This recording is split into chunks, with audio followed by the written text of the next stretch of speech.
Bismillahirrahmanirrahim.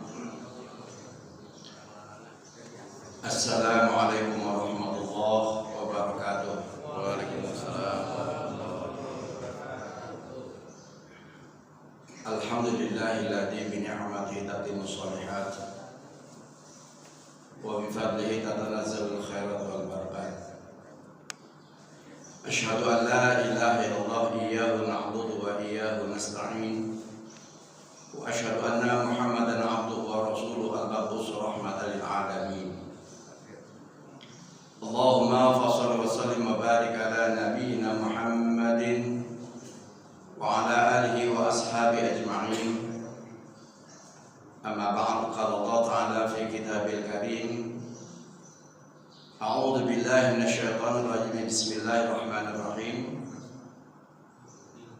Ya ayyuhalladzina amanu taqullaha wal tanzur nafsum ma qaddamat lighad wattaqullaha innallaha khabirum bima ta'malun. Wa qala an-nabiy sallallahu alaihi wasallam ittaqillaha haitsu ma kunta wa atbi'i sayyi'atal hasanata tamhuha wa khaliqin nas bi khuluqin hasan. Shadaqallahul azim wa shadaqa rasulun karim wa nahnu ala dzalika minasyahidin wasyakirin walhamdulillahi rabbil alamin. Ayyuhal hadirun al-kiram, jamaah salat subuh Masjid Hakul Yakin azakumullah. Alhamdulillah summa alhamdulillah, senantiasa kita panjatkan puji syukur kita kepada Allah Subhanahu wa taala di kesempatan subuh yang penuh dengan berkah ini. Tentunya hanya karena atas nikmat dari Allah kita masih sama-sama dapat melaksanakan aktivitas rutin kita. Mudah-mudahan niat yang tulus, niat yang ikhlas dalam melaksanakan seluruh aktivitas ibadah ini kita berharap agar diabadikan oleh Allah sebagai catatan amal saleh buat kita dan sekaligus menjadi bahan perbekalan kita menghadap Allah Subhanahu wa taala. Shalawat beserta salam tercurah limpahkan pada uswah dan qudwah hasanah kita habibana wa nabiyana Muhammadin sallallahu alaihi wasallam beserta keluarga dan para sahabatnya, dan semoga tercurah limpahkan juga buat kita umatnya yang senantiasa istiqamah mengikuti ajarannya, dan tentunya kita semua berharap bisa berjumpa dan memperoleh syafaat semua fi yaumil qiyamah. Hadirin azakumullah, pada bulan yang lalu materi kita tentang man huwal mu'min wa aina izzatuhu.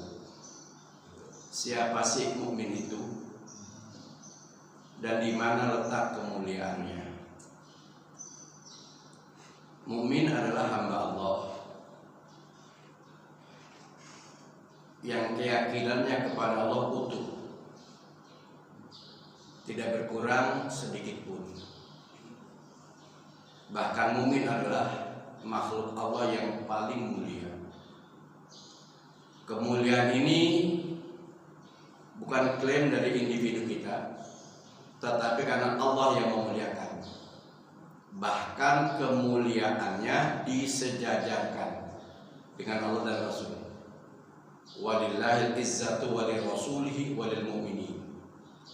Sesungguhnya kemuliaan itu hanyalah milik Allah, Rasul, dan para mukmin.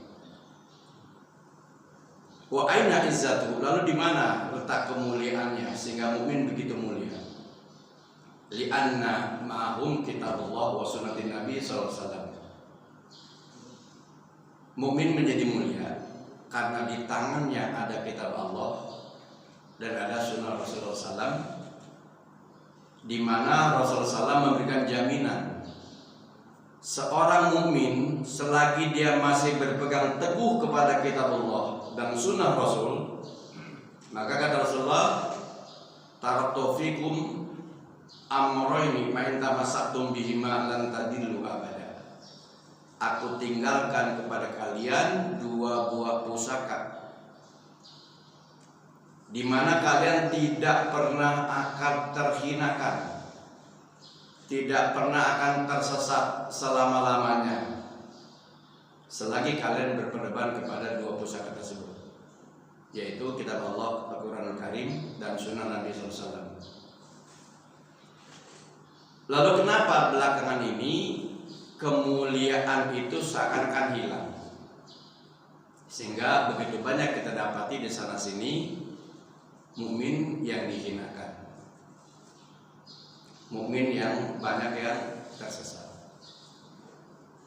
Penyebabnya adalah karena di dalam hati orang-orang mukmin telah bersarang satu keyakinan, satu pemahaman bahwa ada yang lebih mulia lagi selain Al-Quran dan selain sunnah Nabi SAW. Sehingganya Ibnu Athaillah mengatakan bahwa ajhalun nas, manusia yang paling jahil, manusia yang paling bodoh adalah man taraka yaqinan ma'indah. Barang siapa yang meninggalkan keyakinan yang ada pada dirinya, kemudian berpaling kepada keyakinan yang terdapat pada orang lain. Dia campakkan keyakinan terhadap Quran, dia campakkan keyakinan terhadap sunnah Nabi, dia berpaling kepada keyakinan yang lain selain daripada Quran, selain daripada sunnah Nabi SAW. Maka dari sini inilah Allah rampas kemuliaannya, Allah cabut peluang untuk memperoleh kemenangannya. Peluang itu akan Allah kembali berikan, kesempatan itu akan Allah kembali berikan manakala mereka kembali kepada ajaran mereka, yaitu kembali kepada keimanan yang utuh kepada Al-Quran dan keimanan yang utuh kepada sunnah Nabi SAW. Sehingganya di sana sini kita dapati begitu banyak akhirnya Muslim yang sedikit demi sedikit meninggalkan keyakinannya dan jatuh pada kemurtadan. Sebagaimana Rasulullah SAW mengatakan bahwa nanti kalian akan melihat yadrusul Islam.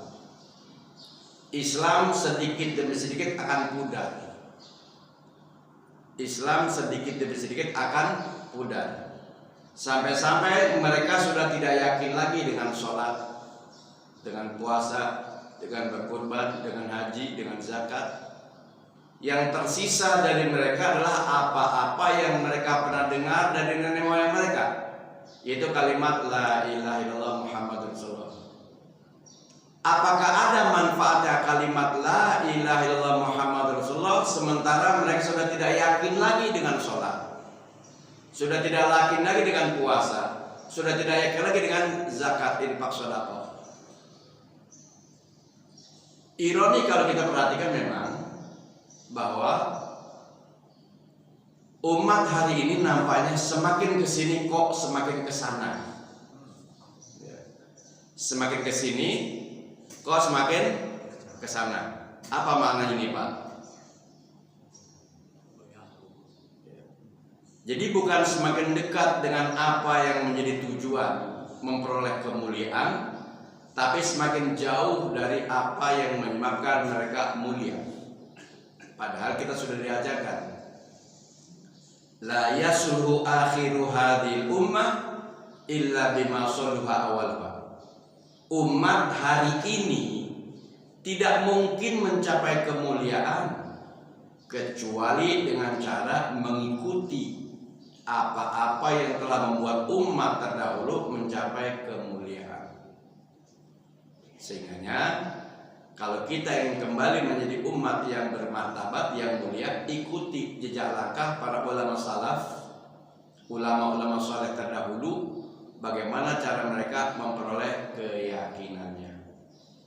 Sehingganya kalau kondisi ini terus menerus tanpa ada upaya untuk menghentikannya, dikhawatirkan umat Islam Indonesia yang tadinya mayoritas ini bisa terkikis. Mungkin dalam jumlah tetap dia memimpin, mungkin dalam hitungan tetap dia memimpin, tapi tidak lagi menjadi umat yang diperhitungkan besar besar dalam kuantitas, namun kecil dalam kualitas. Ini yang kita khawatirkan. Nah, kenapa sih begitu banyak kita perhatikan belakangan ini umat yang semakin jauh dari ajarannya, bahkan nyaris jatuh pada kemurtadan? Kalau kita perhatikan firman Allah Subhanahu wa taala, ada beberapa faktor yang memang akhirnya menyebabkan umat jatuh pada kemurtadan. Dan tidak usah khawatir, karena kalau umat ini banyak yang murtad, Allah pasti ganti dengan umat yang lain. Tinggal nasib kita nanti. Kita ini umat yang menggantikan atau umat yang akan digantikan. Kalau kita umat yang akan digantikan, betapa buruknya kita. Tapi kalau kita umat yang akan menggantikan karena kelemahan terdahulu, berarti kita mulia. Ada dua cara kenapa orang banyak murtad. Yang pertama, karena memang sengaja dimurtadkan. Jadi ada unsur kesengajaan untuk memurtadkan umat Islam, mengeluarkan umat Islam dari keyakinan terhadap agamanya. Ini pun bukan klaim kita. Ini Allah Subhanahu wa taala yang menginformasikannya. Dalam surah Al-Baqarah 217 Allah Subhanahu wa firmankan, "Wa la yazaluna yuqatilunakum hatta yardukum an dinikum." Mereka orang-orang kafir tidak henti-hentinya memerangi kalian sampai kalian keluar dari agama kalian. Itu luar biasa sumpahnya itu, Pak. Jadi mereka tidak henti-hentinya memprovokasi kalian, memerangi kalian. Sampai kapan mereka? Sampai kalian keluar dari agama kalian. Satu. Kedua, di dalam surah ke-29 Al-Ankabut ayat 12 juga Allah firmankan, wa qala alladziina kafaru lil ladziina amanu. Orang-orang kafir berkata kepada orang-orang beriman. Jadi memang ada unsur kesengajaan. Apa yang mereka katakan? Ittabi subulana, ikuti jalan kami. Tinggalkan keyakinan kalian, ikuti jalan kami. Kami yang akan menanggung dosa-dosa kalian. Upaya ini terang-terangan, sistematis, terencana, terprogram. Untuk apa? Yaruddukum an dinikum, agar kalian keluar meninggalkan agama kalian. Jadi, kenapa banyak yang murtad? Satu, karena memang ada unsur kesengajaan dari orang-orang kafir untuk mengeluarkan kita dari agama kita, baik melalui perbuatannya, perkataannya, atau mencabut keyakinannya.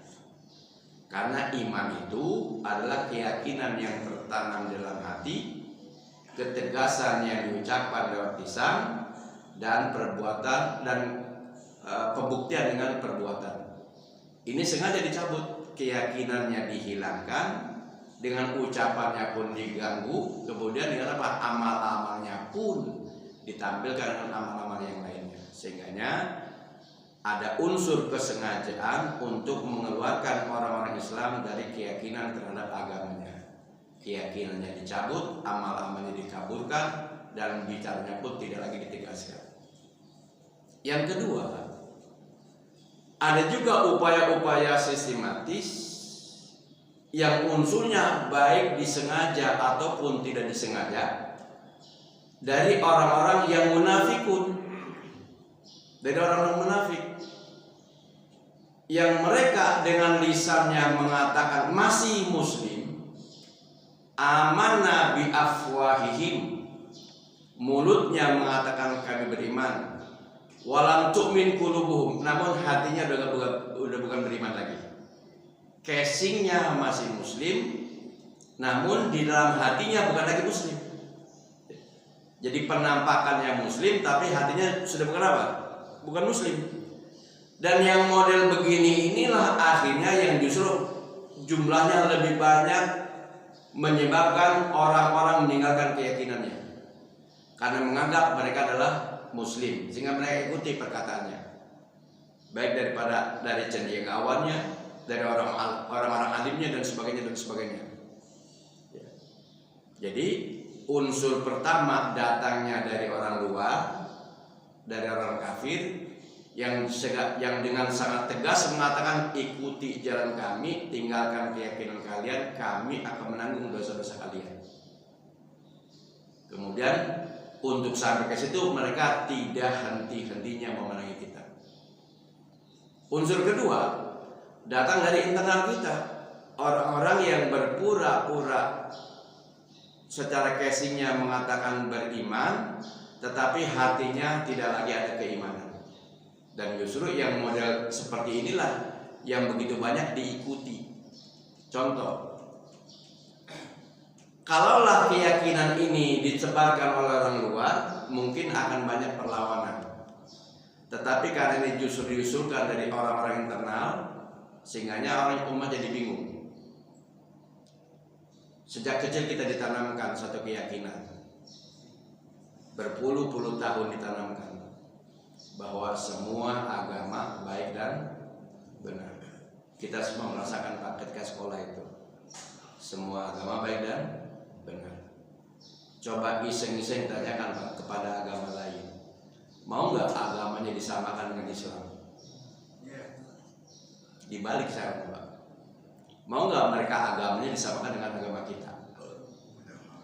Mereka suruh syahadat seperti kita syahadat dan sebagainya. Enggak mau mereka Pak. Kenapa? Karena mereka berkeyakinan apa? Agama mereka lebih apa? Lebih baik dari agama kita. Semua agama begitu Pak. Tetapi kita diberikan satu pilihan, semua agama baik dan benar. Dan justru mayoritas ini mengakui kalimat itu. Dan itu keluarnya bukan dari orang yang bodoh, dan bukan juga dari orang-orang luar Islam. Dari mana? Dari Islam. Saya nggak berani nyebut nama seseorang karena sangat besar orang tersebut mengusulkan kepada pemerintah secara resmi agar surah Al-Baqarah ayat 120 dihilangkan karena berpotensi terjadinya disintegrasi. Apa Pak? Walan tardha ankal yahudu walan nasara hatta tattabi'a millatahum. Kalau bisa itu diapain? Dihilangkan. Bayangin Pak, Quran disuruh apa? Revisi. Supaya ayat itu nggak diapain? Tidak lagi diajarkan. Karena apa? Mengganggu kerukunan. Kan nggak mungkin itu Pak. Berarti mereka berkeyakinan bahwa ada yang lebih baik lagi daripada apa? Daripada Quran. Orang yang sekarang udah nggak ada. Tapi anak buahnya ada. Anak buahnya maunya begini Pak. Di atas ayat-ayat suci masih ada ayat yang lebih suci lagi, yaitu ayat-ayat konstitusi. Masih ada sampai sekarang, bahkan udah jadi menteri sekarang. Ini kan bahaya Pak ya. Itulah yang akhirnya Ibnu Athaillah dalam kitab Al-Hikam mengatakan ajhalun nas, pangbodoh-bodohnya manusia. Manusia yang paling bodoh. Apa? Siapa? Mantarka keyakinan ma'indah, orang-orang yang meninggalkan keyakinan yang ada pada dirinya, mengambil keyakinan yang terdapat pada diri orang lain. Maka hilanglah kemuliaannya, hilanglah keagungannya, dan ia terkalahkan. Apabila kondisinya sudah seperti ini, kita tinggal menunggu Pak. Menunggu apa? Menunggu ketetapan Allah. Apa ketetapan Allah Pak? Maka Allah Subhanahu wa ta'ala firmankan dalam surah Al-Maidah ayat 54. A'udzubillahi minasyaitonir rajim. Bismillahirrahmanirrahim. Ya ayyuhalladzina amanu may yartadad minkum an dinihi fasawfa ya'ti Allah biqaumin yuhibbuhum wa yuhibbunahu. Adzillatin 'alal mu'minin, 'izzatin 'alal kafirin. Yujahiduna fi sabilillah wa la yakhafuna lawmata la'im. Dzalika fadlullahi yu'ti man yasha wallahu wasi'un 'alim. Hai orang yang beriman, barang siapa di antara kamu yang murtad dari agamanya, baik karena dimurtadkan ataupun ikut-ikut menjadi murtad, baik sengaja dimurtadkan ataupun ikut-ikut menjadi murtad, maka apa kata Allah? Maka kelak Allah akan mendatangkan suatu kaum yang Allah mencintai mereka dan mereka pun mencintai Allah. Allah akan datangkan kaum pengganti akibat dari kemurtadan mereka.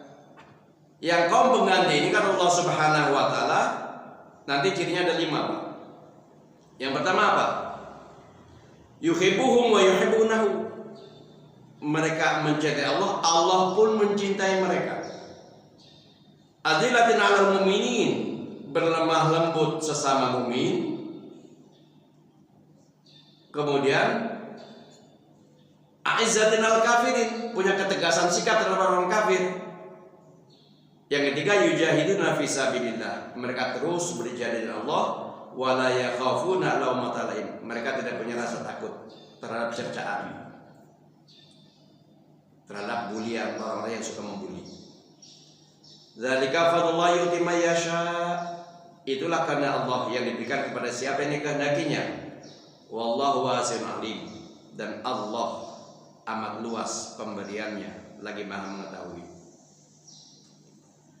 Hadirin rahimakumullah, sehingga nanti yang tersisa di atas muka bumi ini hanya 2 kekuatan. Dan ini juga menjadi ketetapan Allah. Dalam surah ke-18 Allah firmankan, wa qulil haqqu mir rabbik faman sha'a falyu'min waman sha'a falyakfur. Katakanlah kebenaran itu datangnya dari Allah. Faman sha'a falyu'min waman sha'a falyakfur. Maka yang mau beriman, berimanlah, yang mau kufur, kufurlah. Tidak ada yang mana, Pak? Yang model tengah-tengah. Tidak ada yang setengah mukmin dan tidak ada yang setengah kafir. Kalau mukmin senyata-nyatanya. Kalau kafir senyata-nyatanya. Kalau sekarang masih apa, Pak? Masih susah kita melihatnya. Karena semakin apa? Semakin pudar. Dikata mukmin, sudah tidak nampak ciri-ciri kemukminannya. Quran kan sudah jelas itu, Pak. Ciri yang mukmin itu yang mana sih? Innamal mu'minuna alladzina idza dzukirallahu wajilat qulubuhum wa idza tuliyat 'alaihim ayatuhu zadatuhum imanan wa 'ala rabbihim yatawakkalun alladzina yuqimuna shalah wa mimma razaqnahum yunfiqun ulaika humul mu'minuna haqqan. Jelas ciri-cirinya, amal-amalnya jelas, ucapannya juga jelas. Yang kafir pun apa? Jelas dengan sejelas-jelasnya. Jadi tidak ada yang apa? Tidak ada yang abu-abu, tidak ada yang setengah-setengah. Walaupun kualitas orang mukmin itu derajatnya memang beda-beda. Ada mukmin yang baru sampai tahapan muslim, ada yang sudah sampai muhsin, ada yang sudah sampai mukhlasin, ada yang sudah sampai muttaqin. Ini semua golongan apa? Mukmin. Walaupun kelasnya apa? Beda-beda. Surganya juga apa, Pak? Surganya kan beda-beda. Ada berapa tahapan surga itu? 7 tingkatan itu kan. Yang kafir pun demikian.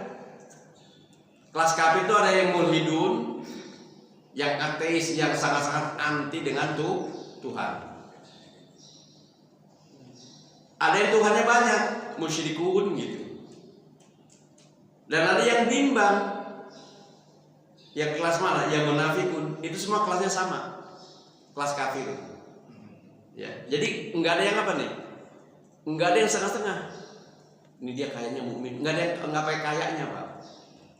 Enggak kayak kafirin, enggak kayak mukmin, enggak. Mukmin dengan sebenarnya, kafir dengan sebenar-benarnya. Dan itu ketetapan Allah. Wa qulil haqqu min rabbikum, katakanlah kebenaran itu dari Allah. Faman sa'a falyu'min wa man sa'a falyakfur. Maka yang mau beriman berimanlah, yang mau kufur kufurlah. Kenapa Pak? Karena nanti tempat kembali pun hanya berapa? Hanya 2. Mukmin di mana? Di surga. Kafir di mana? Di neraka. Cuma gitu doang Pak. Enggak ada tempat-tempat lain. Makanya harus tanamkan, kita ini pasti di mana Pak kita nih? Kita pasti di surga. Ini harus kita tanamkan dalam diri kita. Ya. Mukmin pasti di mana? Di surga. Enggak perlu ada keyakinan apa-apa lagi Pak. Dan jangan ragu untuk mengatakan bahwa sesungguhnya mukmin pasti di mana? Pasti di surga. Nah, perkara dia mampir dulu sebentar di neraka itu perkara lain Pak. Perkara dia mampir dulu di mana? Di neraka itu perkara. Kenapa dia mampir di neraka? Karena ketika hidupnya belum sempat membersihkan dirinya. Dia mati sebelum apa? Sebelum bertobat. Maka nanti dimasukkan ke mana? Ke neraka. Namanya neraka apa? Mukmin yang mati belum tobat dimasukkan ke neraka. Nerakanya apa? Jahanam. Neraka jahanam, neraka yang paling di atas Pak. Ya. Neraka jahanam, neraka yang paling di atas. Itu pernah dikisahkan. Rasulullah SAW suatu hari sedang kumpul bersama sahabat, datang malaikat Jibril sambil apa? Tengah-tengah. Ditanya, ada apa ya Jibril? Neraka lagi ngamuk gitu kata Jibril. Kenapa dia ngamuk? Maka minta diceritakan bagaimana sifat-sifat neraka. Diceritakan neraka sampai akhirnya diceritakan neraka jahanam. Nabi bertanya, buat siapa neraka jahanam itu? Tapi Jibril nggak mau jawab. Ditanya lagi, buat siapa neraka jahanam itu? Jibril nggak mau jawab. Sampai 3 kali ditanya, wah Jibril, untuk siapa neraka jahanam itu? Maka Jibril menjawab, untuk umatmu yang mati sebelum tobat. Pingsan Rasulullah Pak. Dengar apa? Dengar umatnya ada yang apa? Masuk neraka. Pingsan Rasulullah.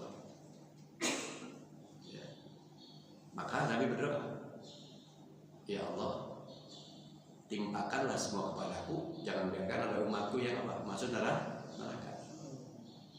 Saking apa? Saking cintanya kepada kita. Ya. Jadi Pak, yakini, seyakin-yakinnya, jangan sampai ada keraguan sedikit pun. Yang pertama, saksikan kita muslim. Isyhadu bi anna muslim. Ya. Saksikan bahwa kita muslim. Kita ngomong begini saja, ya Allah saksikan saya muslim, itu adalah omongan yang paling apa? Omongan yang paling apa? Omongan yang paling dicintai oleh Allah. 3 omongan yang paling dicintai oleh Allah. Apa Pak? Wa man ahsanu qawlan mimman da'a ila Allah wa amila shalihan wa qala innani minal muslimin. Tidak ada lagi perkataan yang paling baik. Tidak ada lagi ya. Tidak ada lagi perkataan yang paling baik kecuali 1, man da'a ilallah, mengajak orang, mendakwahi orang untuk apa? Kembali kepada Allah, dakwah. Yang kedua, wa amila shalihan, mengajak orang untuk beramal saleh. Yang ketiga, wa qala innani minal muslimin, pengakuan diri kita sebagai muslim. Itu omongan yang paling apa Pak? Paling dicintai oleh Allah Subhanahu wa taala. Surah Fussilat 41 itu. Makanya kalau udah ngomong isyhadu bi anna muslim, Allah sangat cinta. Allah sangat senang sama kita. Ya. Nah, jadi kalau kita sudah berani mengatakan isyhadu bi anna muslim, yakini juga bahwa kita pasti di mana? Di surga. Jangan sampai ada apa? Kebimbangan, jangan sampai ada keraguan. Adapun perkara dia mampir tadi, dikatakan mampir sebentar di mana? Di neraka, itu karena dia mati belum sempat apa? Taubat.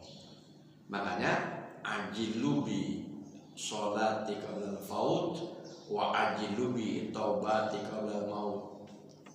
Segeralah kalian sholat sebelum waktu luput, dan segera kalian taubat sebelum nyawa dicabut. Ya. Segera taubat sebelum nyawa dicabut. Segera sholat sebelum waktu luput.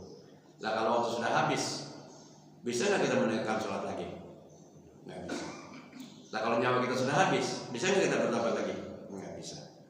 Karena belum sempat taubat di dunia, maka dibersihkan dulu di mana? Di akhirat. Yang kadarnya 1 hari sama 1000 tahun, masya Allah. Nggak kuat membayanginya. Jadi kembali, tidak ada istilah setengah mumin, setengah kafir, atau setengah kafir, setengah mumin. Kalau mau mumin, mumin yang sebenar-benarnya. Kalau kafir, kafir yang sebenar-benarnya. Nah, dalam kondisi seperti sekarang ini, maka Allah berfirman, Allah akan datangkan umat pengganti lain. Kenapa? Karena umat hari ini tidak layak untuk memimpin. Pada diri mereka ada ciri-ciri sebagai seburuk-buruknya kaum. Sehingga perlu diganti. Apa Pak ciri-ciri kaum yang paling buruk itu? Wa khalafa min ba'di khalfun adaa'us shalah wa taba'us syahawat. Jadi kemudian setelah mereka orang-orang soleh, akan ada orang-orang yang paling buruk akhlaknya. Pengganti yang paling buruk setelah orang-orang soleh. Siapa? Cirinya ada 2. 1, adaa'us shalah, yang mengabaikan, yang mempermainkan sholat. Yang kedua, wattaba'us syahawat, gemar mengikuti hawa nafsu. Abai terhadap sholat, kesenangannya ngikutin hawa. Ini adalah apa? Ciri-ciri umat yang terburuk. Jadi kalau di rumah kita ada keluarga kita yang abai terhadap apa? Sholat, gemarnya apa? Ngikutin kemauannya, hawa nafsunya. Berarti kita sedang apa Pak? Membesarkan generasi yang buruk. Maka yang begini pasti dapat diganti oleh Allah. Nah, penggantinya itu punya 5 ciri. Apabila ciri ini ada pada kita, berarti kita sekarang umat pengganti yang akan menggantikan orang-orang terdahulu gitu. Tapi kalau yang 5 ini enggak ada pada kita, berarti kita yang apa? Yang akan digantikan. Nah, tinggal kita tanya nih, kita yang umat yang akan digantikan atau yang menggantikan? Apa cirinya Ustaz? Yang pertama, yuhibbuhum wa yuhibbuna. Mereka mencintai Allah dan Allah pun mencintai mereka. Masya Allah. Kenapa mereka dicintai Allah? Karena mereka layak punya ciri-ciri yang memang Allah cintai. Dan Quran mengabadikan siapa-siapa saja yang dicintai Allah. Maka nanti kalau kita baca Quran itu Pak, paling tidak ada 7 ayat yang langsung Allah katakan innallaha yuhibbu atau wallahu yuhibbu. Ada 7 itu Pak. Yang pertama, innallaha yuhibbul muhsinin. Sesungguhnya Allah mencintai siapa? Muhsinin, orang-orang yang berbuat kebaikan. Kalau kita berbuat baik, 1, Allah pasti ngapain Pak? Mencintai kita. Dan manusia benar apa? Mencintai kita. 1. Yang kedua, innallaha yuhibbut tawabina wa yuhibbul mutatahhirin. Allah mencintai orang-orang yang tobat dan mencintai orang-orang yang apa? Membersihkan dirinya. Yang keempat, innallaha yuhibbus sabirin. Allah mencintai hamba-hamba yang sabar. Yang kelima, innallaha yuhibbul muttaqin. Allah cinta kepada orang yang takwa. Yang keenam, innallaha yuhibbul muqsitin. Allah cinta orang yang berbuat adil. Dan yang ketujuh, innallaha yuhibbul ladzina yuqatiluna fi sabilihi shaffan ka'annahum bunyanun marsus. Allah cinta dengan orang-orang yang berjuang di jalan Allah dengan barisan yang teratur. Nah, tinggal kita lihat Yang 7 ciri langsung Allah katakan Allah mencintai ini ada nggak sama diri kita? Jangankan ke 7-7, 1 aja ada Pak. Kita sudah dicintai oleh Allah. Apalagi 7-7-nya ada. Ya. Betapa beruntungnya kalau kita dicintai oleh Allah. Betapa beruntungnya, Masya Allah. Kenapa dicintai Allah? Karena mereka layak untuk memperoleh cinta Allah. Kenapa? Karena mereka juga mencintai Allah. Apa sih untungnya dicintai Allah Pak? Untungnya apa?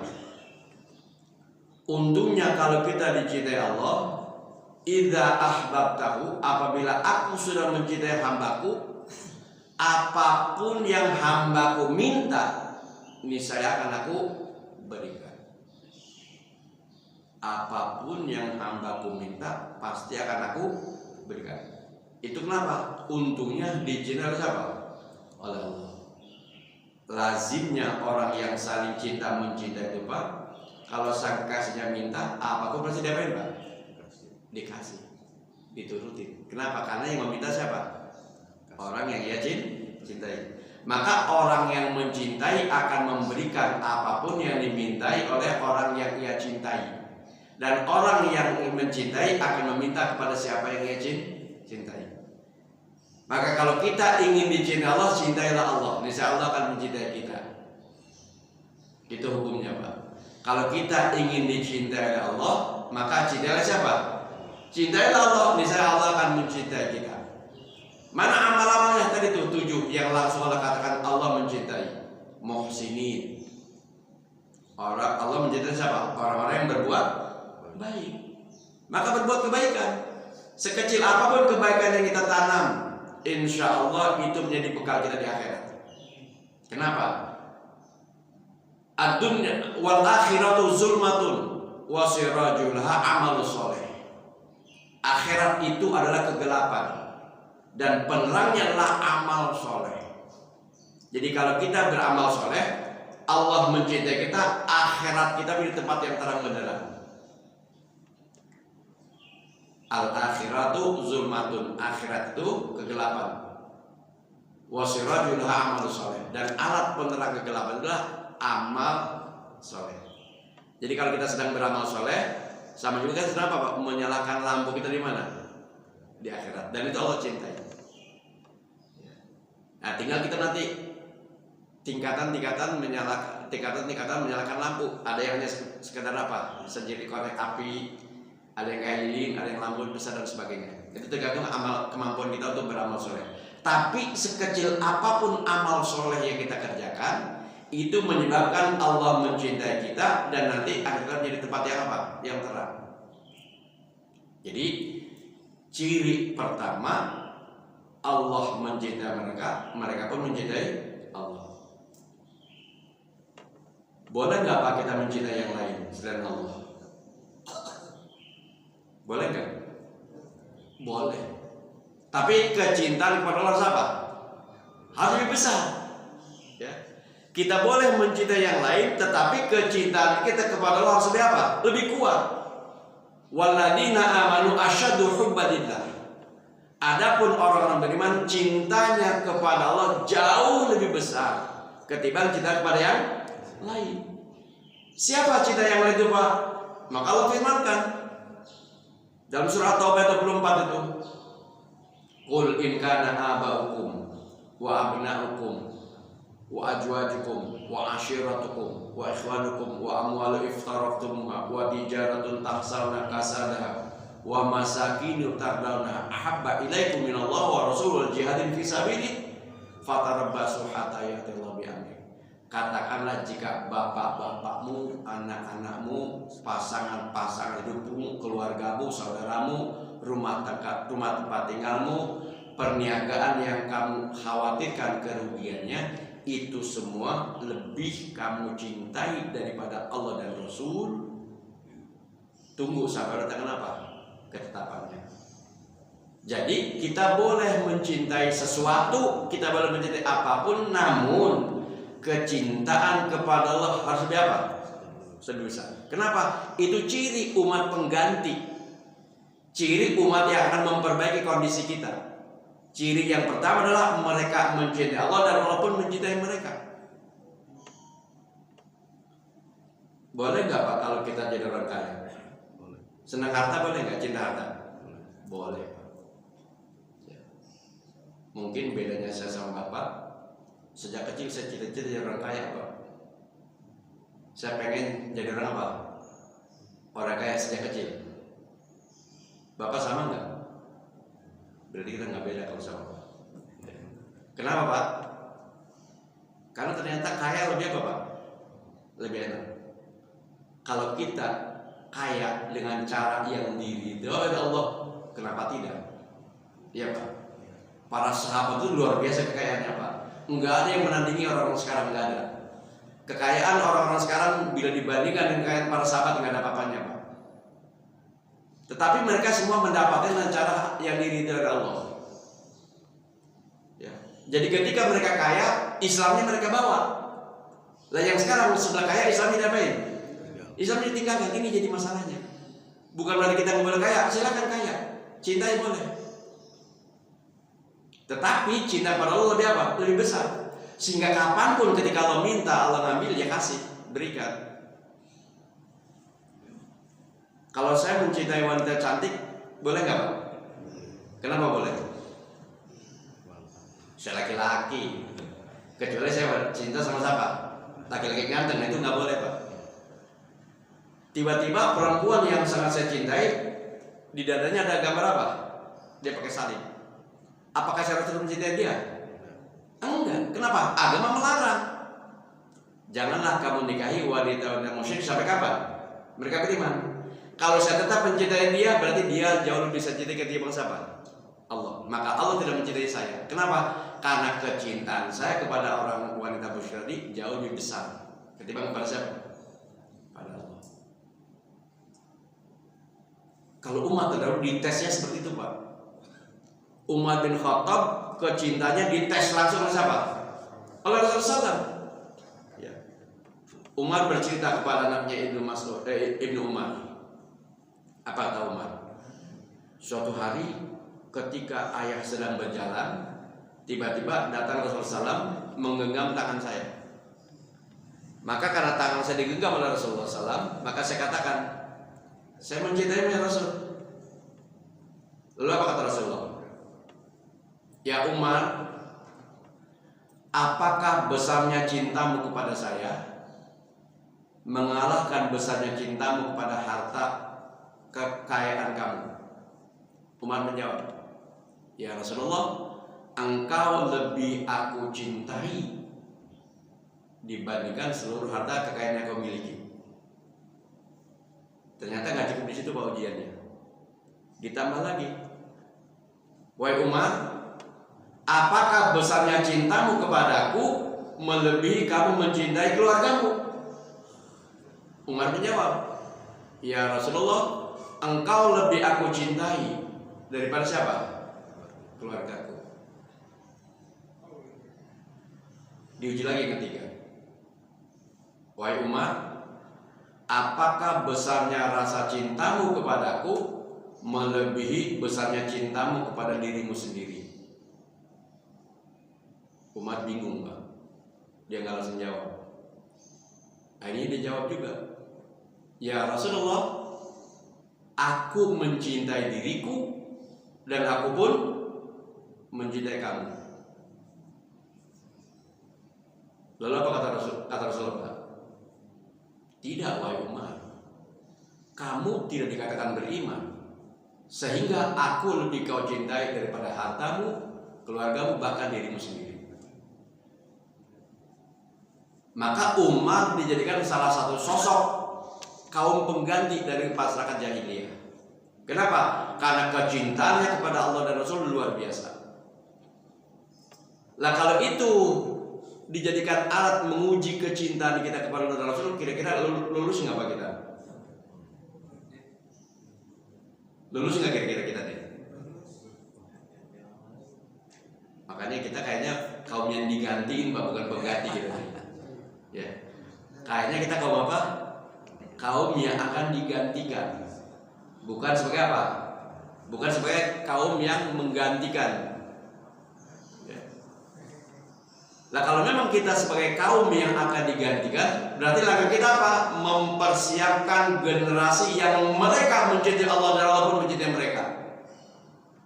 Kita persiapkan satu generasi yang generasi tidak abai terhadap sholat, tidak memainkan sholat, tidak dengan mengikuti hawa nafsu, tetapi generasi yang mencintai Allah dan Allah pun akan mencintai mereka. Yang mereka senang berbuat baik, yang mereka senang bertobat, yang mereka senang membersihkan dirinya, mereka senang sabar, mereka bertakwa, mereka adil, dan hidupnya selalu bergotong royong. Karena Allah mencintai orang yang berjuang Allah dengan balasan yang teratur. Namanya udah bagus nih, jangan gotong royong nih Pak. Dan gotong royong pun ada tujuannya Pak. Ta'awanu alal birri wat taqwa wala ta'awanu alal ismi wal udwan. Jadi gotong royongnya dalam hal apa? Alal birri wat taqwa, kebaikan dan ketakwaan. Jangan giliran apa? Ismi wal udwan. Untuk apa? Kemungkaran gotong royong, kebaikan enggak mau.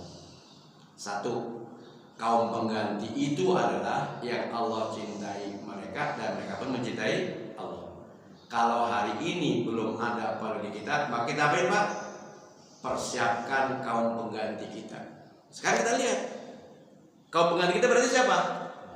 Anak dan cucu kita. Kita lihat Pak, anak cucu kita bagaimana sekarang?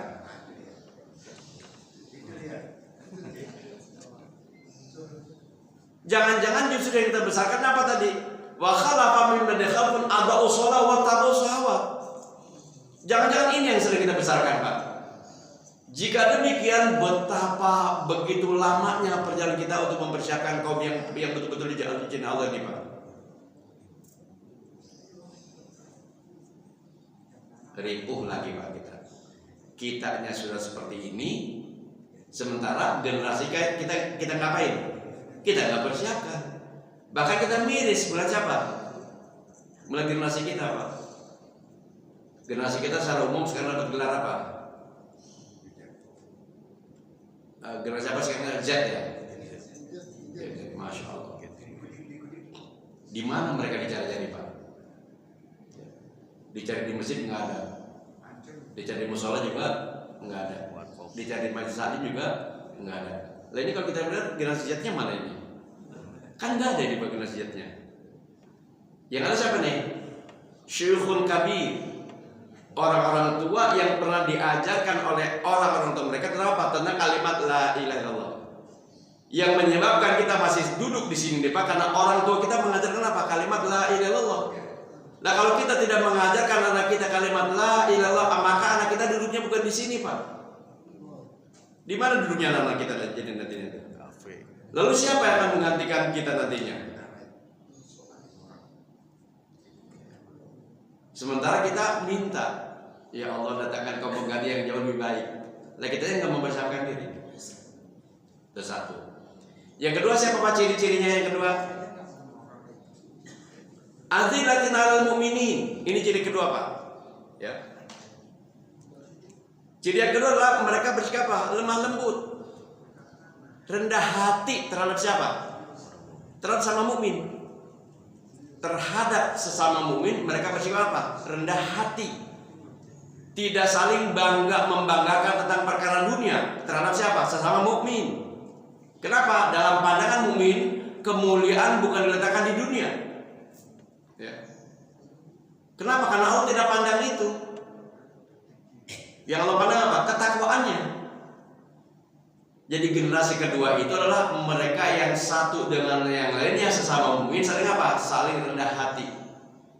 Tidak membangga-banggakan perkara dunia. Kenapa? Karena orang mukmin enggak perlu lagi dengan apa? Dengan membangga-banggakan dunia Pak. Kenapa? Allah tidak nilai itu.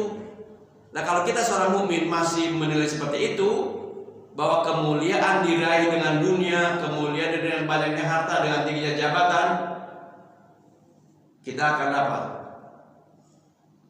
Akan apa Pak? Tersortir dari umat pengganti. Ya. Kenapa? Karena umat pengganti itu mereka yang sadar apa? Memiliki kerendahan nanti sama mukmin dalam hal materi dan sebagainya. Kenapa? Karena memang orang umum bukan itu orientasi hidupnya. Ciri yang ketiga apa? a'izzatin 'alal kafirin. Mereka punya apa? Punya ketegasan terhadap apa? Kafir. Nah, kita dibalik. Kalau sama mukmin berani banget, sombong banget, orang kafir, masya Allah. Suatu hari Pak, Umar bin Khattab melihat pembesar-pembesar Quraisy, kafir Quraisy berjalan-jalan, sedang jalan-jalan. Tiba-tiba keluar orang mukmin dari rumahnya. Mereka apa? Jalannya apa? Mungguk-mungguk di hadapan siapa? Orang kafir. Dipanggil orang kafir oleh Umar, sini kamu. Langsung diapain Pak? Digampar. Apa kata Umar? Laqad a'azzakumullah bil Islam. Allah sudah memuliakan kamu. Kenapa kamu menghinakan di hadapan orang kafir? Kamu menghinakan Islam dengan cara apa? Kamu memuliakan jalan apa? Buku-buku di hadapan siapa? Orang kafir. Digampar sama siapa? Sama Umar Pak. Nah kalau kita sebaliknya hari ini, masya Allah.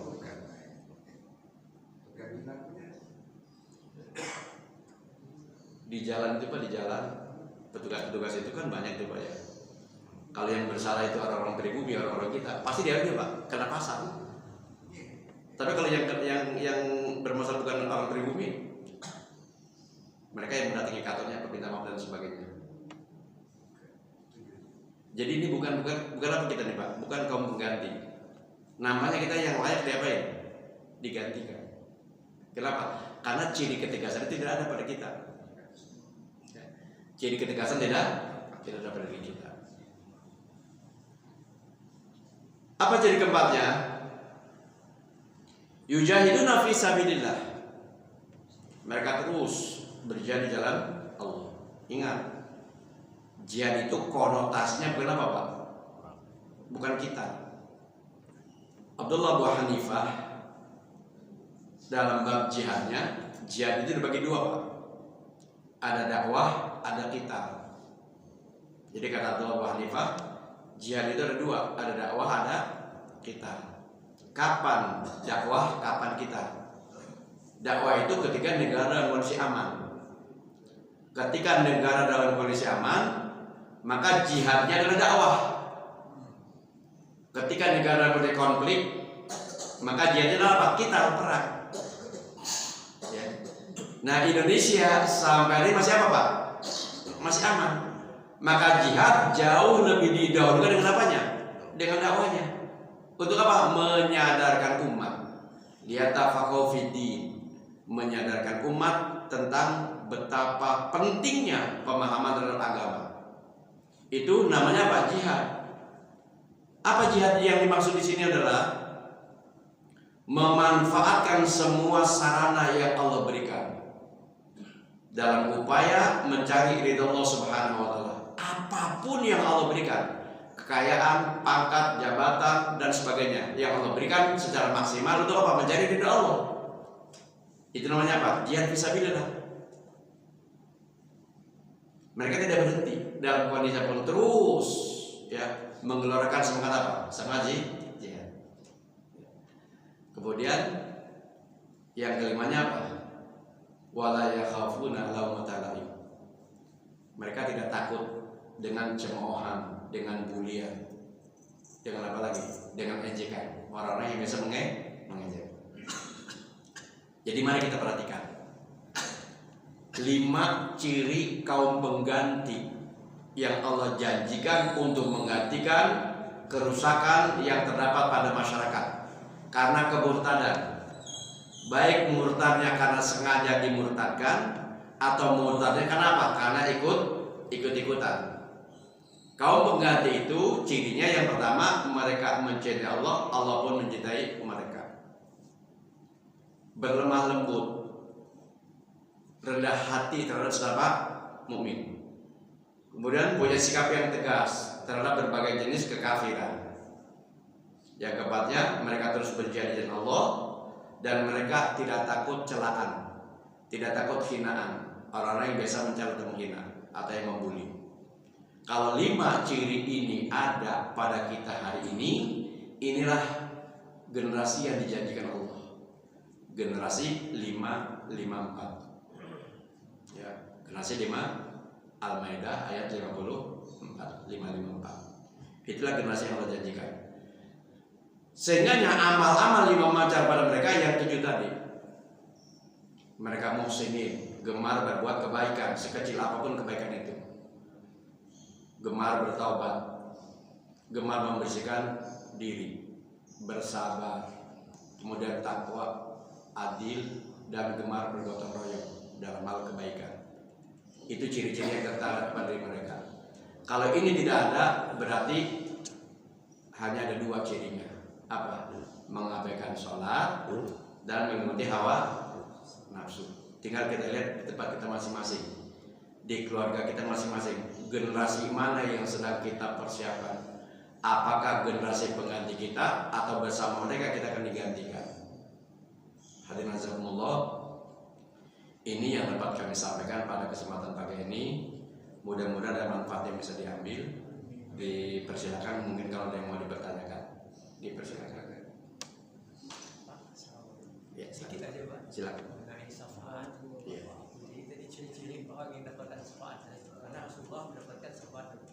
Minta, ya Allah, bila saya membuat untuk menarik orang yang di neraka atau di situ supaya dapat menghindarinya. Nah tadi Bapak bilang bahwa ciri-ciri orang yang suka dakwah, apakah ciri-ciri manusia yang akan memberikan syafaat juga? Katanya ini menurut ada hadis, kalau orang yang suka berdakwah, kita ini akan diberikan semacam kayak garansi juga bisa membawa anak kita ikut kita ke surga. Apakah itu bisa ada hadisnya?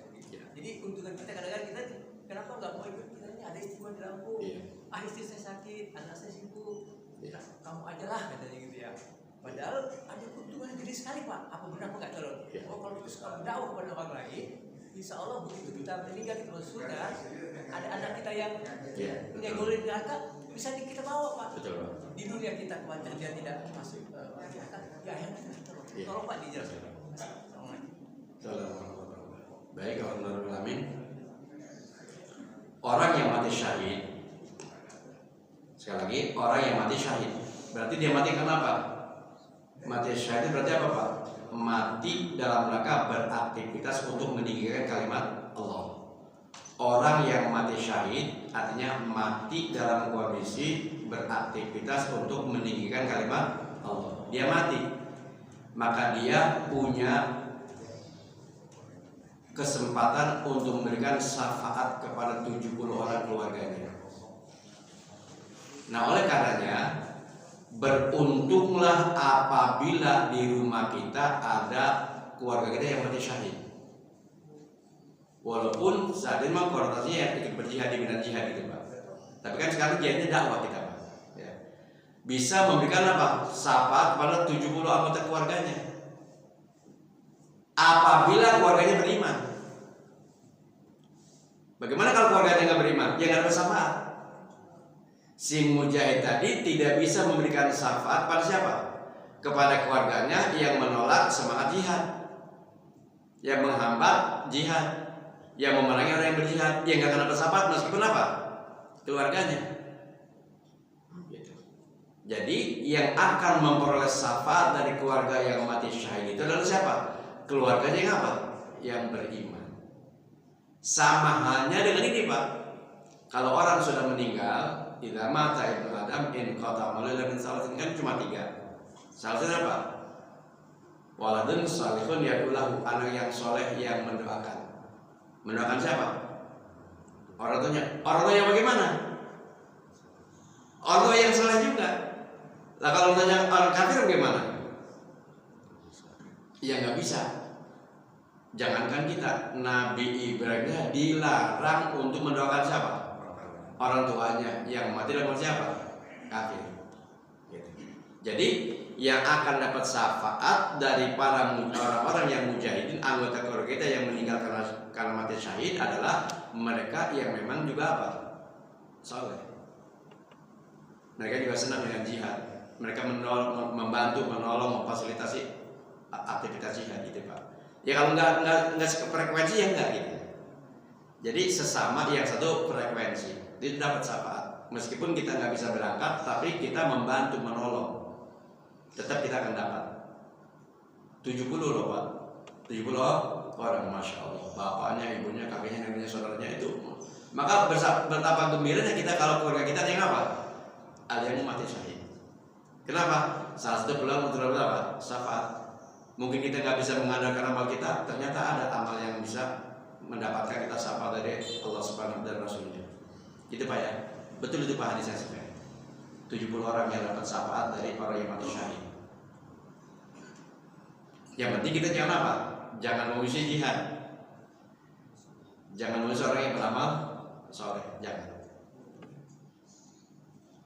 Ada lagi? Assalamualaikum warahmatullahi wabarakatuh. Assalamualaikum. Izin tanya Ustaz, bagaimana kita mempersiapkan bagi lunas pengaji saya kebenaran dua perempuan Ustaz? Iya. Dari sekarang itu memikirkan gimana dua anak perempuan saya jadi wanita yang soleh. Iya. Tapi makin kesini fitnah makin besar Ustaz. Betul. Mana perempuan sekarang kalau nggak berkarir keluar itu nilai wanita zaman dulu Ustaz. Iya. Sedangkan kita mempersiapkan wanita pengganti itu tidak hanya untuk sekedar di rumah, tapi bagaimana melahirkan generasi berikutnya. Nah, tipsnya seperti apa Ustaz untuk anak wanita jadi generasi pengganti yang lebih baik? Ali radhiyallahu anhu pernah dinasihati oleh Rasulullah SAW. Didiklah anakmu sesuai dengan zamannya. Jangan kau mendidik anakmu dengan zaman kamu. Artinya apa? Anak kita didik bukan untuk mengikuti zaman kita, tapi kita mendidik anak kita untuk apa? Mempersiapkan zaman yang akan mereka jalani. Dan kita hakul yakin ke depan itu, ini termasuk kita salut juga dengan Pak Prabowo di forum PBB dia mengatakan Islam itu solusi akhir zaman. Islam solusi akhir zaman. Artinya apa? Ke depan itu anak-anak kita ngikutin zamannya. Zaman akhir zaman itu zaman Islam. Maka persiapkan semua pendidikannya mengarah pada apa? Mengarah pada Islam. Ketika apa? Ketika orang-orang kafir dengan begitu bangganya ikuti cara kami, jangan kita tinggalkan cara-cara mereka. Orang kafir ini bangga apa? Ikuti jalan kami, tinggalkan jalan kalian. Itu di surah 29 12 itu. Wa qala alladziina kafaru lil ladziina amanu ittabi'u subulana wa nahmil khatayakum. Orang-orang kafir berkata kepada orang beriman, ikutilah jalan kami. Apa maksudnya? Ikuti pendidikan model kami, ikuti perekonomian model kami, budaya kami, semua ikuti cara-cara kami, tinggalkan cara-cara kalian. Padahal kita tahu ke depan itu apa yang memimpin? Islam. Maka yang perlu kita persiapkanlah anak-anak kita untuk menyongsong kebangkitan Islam. Apanya? Semua aspek. Polisnya itu lengkap, persiapkan semuanya ke arah sana. Karena ke depan Islam yang akan apa? Islam akan memimpin. Wah, kalau hari ini anak saya di rumah saja ntar ketinggalan zaman. Enggak. Ke depan itu justru Islam. Ada yang jauh lebih berat lagi memang bagi orang tua yang punya anak perempuan apa? Tidak akan terjadi kiamat sampai perbandingannya satu laki-laki 50 perempuan. Bayangin Pak, satu laki-laki 50 perempuan. Kayak apa itu Pak? Sekarang udah satu banding berapa itu? Di Indonesia aja udah repot banget. Persaingan, makanya problema hidup antara laki-laki dan perempuan banyak mana? Banyak perempuan Pak. Yang bisa menyelesaikan masalah perempuan pasti bisa menyelesaikan problem hidup, pasti Pak. Kenapa? Karena masalahnya lebih apa? Lebih kompleks, lebih banyak. Sehingga yang ditinggalkan oleh Rasulullah SAW untuk diperhatikan juga bukan laki-laki. Ketika Rasulullah menembuskan nafas terakhir, dipanggil siapa? Ali, dibisikan Ali oleh Rasulullah SAW. Apa yang dikatakan? Ya Ali, ummati, ummati, ummati. As-sholah, as-sholah, as-sholah. An-nisa, an-nisa, ittaqun nisa. Wahai Ali, perhatikan sholat, umatku, umatku, umatku. Sholat, sholat, sholat. Wanita, wanita, wanita, jaga wanita. Tetapi Rasul mengatakan bahwa kemuliaan memiliki anak-anak yang soleh jauh lebih banyak, jauh lebih beruntung ketimbang di rumah kita nggak siapa, nggak ada anak-anak wanita. Walaupun fitnahnya jauh lebih besar, tapi keberuntungannya pun lebih apa? Lebih besar. Seorang tua yang membesarkan anaknya dengan penuh kasih sayang, dengan penuh kesabaran, membesarkan wanitanya, setiap harinya itu memperoleh kebaikan dari Allah Subhanahu wa Ta'ala. seorang orang tua yang membesarkan anak wanita yang ada di rumahnya setiap harinya memperdapat kebaikan yang Allah berikan. Kenapa? Karena memang fitrahnya jauh lebih besar ketimbang siapa? Laki-laki. Maka ke depan itulah Islam. Sehingga ya kita telah mempersiapkan anak kita menyongsong ke depan. Kita ngapain tentang Islam? Persiapkan semuanya tentang apa? Tentang hal-hal yang bisa memuliakan di dalam keislaman. Dari semua aspek, pendidikannya, kemudian ekonominya, kemudian politiknya, sosialnya, semua aspek dipersiapkan untuk apa? Untuk Islam. Dan hari ini begitu banyak Pak, ya hal-hal yang memang sejak kecil sudah mesti kita tanamkan. Saya sangat respect dan sangat kagum dengan Ustaz Adi Hidayat. Anaknya kecil-kecil, ya belum sekolah Pak, masih kecil, yang paling kecil anaknya Al-Baqarah sudah hafal. Bagaimana mengajarkannya itu? Ya, di satu sisi kita berharap mungkin inilah generasi akhir zaman yang akan menggantikan kita. Jadi Ali dinasihati Rasulullah, didiklah anakmu pada zamannya. Jangan engkau meniramu dengan zaman siapa? Zaman kita. Ketinggalan nanti. Gitu. Ke depan itu Islam, maka semuanya basicnya apa? Islam. Ya, karena apa? Karena ke depannya Islam, maka semua basicnya adalah Islam. Ya. Cukup ya. Alhamdulillahirrahmanirrahim. Ini yang kami sampaikan. Kurang lebihnya mohon maaf. Bila taufiq wal hidayah. Assalamualaikum warahmatullahi wabarakatuh.